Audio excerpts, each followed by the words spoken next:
इस बार की मौलाना Jalaluddin Rumi award हमने पिछली बार सूफी कल्चर में मौलाना जलालुद्दीन रूमी अवार्ड को पेश किया था। जिनको पेश किया गया था आज बहुत खुशनसीबी है कि वो हमारे सामने मौजूद हैं। जो हमारे पीर तरीकत हजरत सैयद फखरुद्दीन अली शाह कादरी सेडमी हमारे सामने हैं। पिछली बार हमारे कल्चर में उनको ये खिताब से नवाजा गया था। इस बार सोशल सर्विस में हमने ये देने का फैसला किया। बहुत बार हमारी मीटिंगें हुई तो सोचा कि इस बार थोड़ा सेक्टर चेंज कर लेते हैं। तो एक इंसान ऐसा लगा हमें दुनिया में,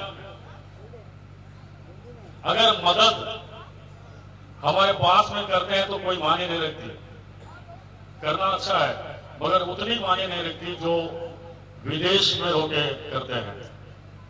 एक इंसान ऐसा है जो यूएई में बैठ के हिंदुस्तानियों की मदद कर रहा है। जब भी हिंदुस्तानी पे तकलीफ आती है, जब भी हिंदुस्तानी के ऊपर कोई पासपोर्ट गुम हो जाता है, किसी को कोई परेशानी होती है, कोई एजेंट लेके जाता है वहां पे जॉब दिलाने के ख्याल से, वहां ले जाके छोड़ देता है, ना उसका पासपोर्ट उसके पास रहता है ना कोई, और उसे बोलने के लिए अरबी भी नहीं आती। और वहां की तड़पती धूप, ऐसे हालात में जो तकलीफ उठाते हैं लोग, वहां के कानून के वजह से, कानून के शिकंजे तो बहुत मजबूत होते हैं वहां के, ऐसी हालात तो नहीं है। तो वैसी जगह पे बस कहीं पर भी वो इंसान ये नहीं देख रहा कि वो मुसलमान है, हिंदू है, क्रिश्चियन है, सिख है, कोई उसे माने नहीं रखता, बस वो हिंदुस्तानी है, बस वो देखता है वो इंसान। तो वो है एम इंडिया फोरम का फाउंडर प्रेसिडेंट आली जनाब शिराली शेख मुजफ्फर। शिराली शेख मुजफ्फर के खिदमत को देखते हुए तो कहीं शायर कहता है, आए हो निभाने को जब किरदार जमीन पर, आए हो निभाने को जब किरदार जमीन पर, कुछ ऐसा कर चलो कि जमाना मिसाल दे। ये वो इंसान है जो लोगों के लिए मिसाल बना हुआ है। तो इस बार हमने ग्लोबल सूफी फोरम की तरफ से शिराली शेख मुजफ्फर साहब का यहाँ पे इस अवार्ड को देने का फैसला किया। तो जब हम उनको राब्ता कायम किया कि हमने बताया उनको कि आपको अवार्ड के लिए हमने चुना है, तो मेहरबानी करके आप आए हमारे इस मौके पर ये अवार्ड लेने के लिए। तो वो बहुत कोशिश की कि यहाँ पे आए खानकाह फखरिया गौसिया में, हमारे आज के दिन हमारे मेहमान बने। तो हालात आप जानते हैं कि इंटरनेशनल लेवल के क्या चल रहे हैं। तो वहाँ पे फ्लाइट्स का प्रॉब्लम हो गया उनको, और उसके बाद में ओमान का एक केस आ गया जिसमें 100 से ज्यादा लेडीज जो औरतें हैं उनको ह्यूमन ट्रैफिकिंग के केस में फंसाया गया।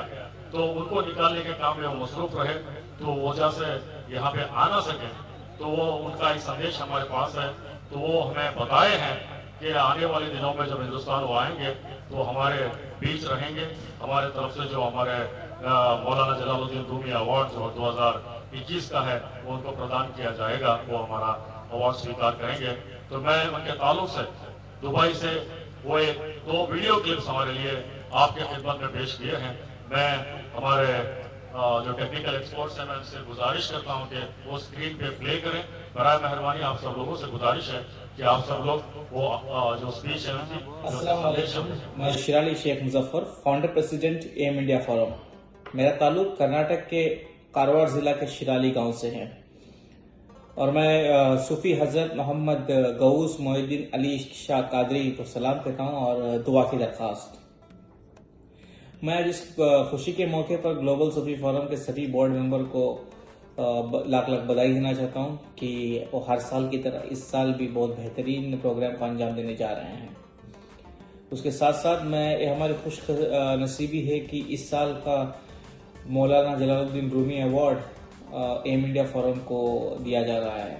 बहुत बहुत आपको मेरे दिल से शुक्रिया। मैं आपका ज्यादा वक्त नहीं लूंगा, बस थोड़ा सा एम इंडिया के बारे में ब्रीफिंग करके अपनी बात को खत्म करूंगा और मेरी बात खत्म होने के बाद एक वीडियो प्ले हो जाएगा, आप उसे जरा गौर से देखना और हमें सपोर्ट करते रहना। एम इंडिया फोरम एक ऐसा प्लेटफॉर्म है जो भारत के नागरिक जो अब्रॉड कंट्रीज में कमाने जाते हैं या कोई किसी के रीजन से वजह से उनका पासपोर्ट किसी खो जाता है या पासपोर्ट कोई रख लेता है ना देता है या उन्हें टॉर्चर करता है या कहीं फंसा के रखता है, कोई भी लीगल इश्यूज फेस करते हैं, तो हमारी जो फॉरम है उनको मदद करके सही सलामत अपने मुल्क को वापस लेके आती है। वैसे ही कोई भारत नागरिक की वहाँ डेथ होती है या कोई मेडिकल इमरजेंसी होती है तो इस सब काम में एम इंडिया फोरम उनको मदद करता है। अब तक हम अल्हम्दुलिल्लाह 200 से ज्यादा लोगों को सही सलामत मदद करके इंडिया भेज चुके हैं। आखिरी में मैं एक बात कहना चाहूँगा आपसे, प्रॉब्लम्स आना जाना एक जिंदगी का निज़ाम है। प्रॉब्लम को फेस करना है हम सबको मिलकर। अगर आपकी जिंदगी में कभी कभी मौका मिले आपको किसी को मदद करने का तो पीछे नहीं हटो। जात धर्म कलर सब देख के पीछे नहीं हटने का, बस मदद करना। अगर आप उसकी मदद कर सकते हो तो करना, अगर ना कर सकते हो तो उस इंसान किसी ऐसे इंसान से मिलाना जहाँ उसकी मदद हो सके। अगर उस इंसान की वहां भी मदद ना हुई तो उस इंसान के बारे में किसी ऐसे इंसान से जिक्र करना कि वहां उसकी मदद मिल सके, बट एट द एंड उसकी मदद करना। बस मैं इतनी छोटी सी अपने बारे में इंट्रोडक्शन दे के बात खत्म करना चाहता हूँ। इंशाल्लाह जब इस बार मेरा दौरा जब हिंदुस्तान को लगेगा तो आप सबके बीच में मैं बैठ के थोड़े से अपने आइडियाज एक्सचेंज करूंगा और हम लोग इस टॉपिक के ऊपर बहुत से बात करेंगे। और मैं मौके के लिए इंशाल्लाह अल्लाह ताला से दुआ करूंगा। और आप सभी मेंबर को और एक बार तहे दिल से शुक्रिया कि एम इंडिया फोरम को आपने इस साल का मौलाना जलालुद्दीन अवार्ड देने का फैसला किया। शुक्रिया।